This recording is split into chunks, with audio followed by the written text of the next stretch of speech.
வணக்கம். வெங்காயத்தை கொஞ்சம் லைட்டாக வதக்கிட்டு கொஞ்சம் என் பொண்ணுக்கு ஆம்லெட் போடுறது கொஞ்சம் எடுத்துகிட்டு மீதியை தோசைக்கு வச்சுட்டேன்.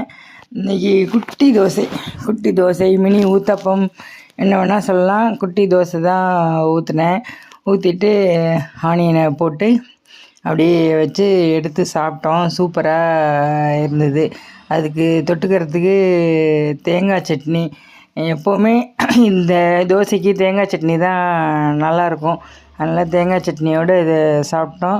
அப்புறம் என் பொண்ணுக்கு ஆம்லெட் போட்டு கொடுத்துட்டு மதியம் வேலைகளை ஸ்டார்ட் பண்ணேன்.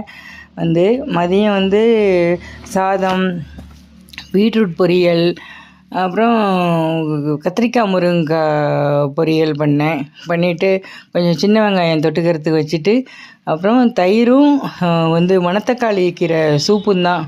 ரொம்ப சிம்பிளாக தான் சமைச்சிருந்தேன். ஆனால் நல்லா டேஸ்ட்டாக நல்லா இருந்துச்சு. இப்போல்லாம்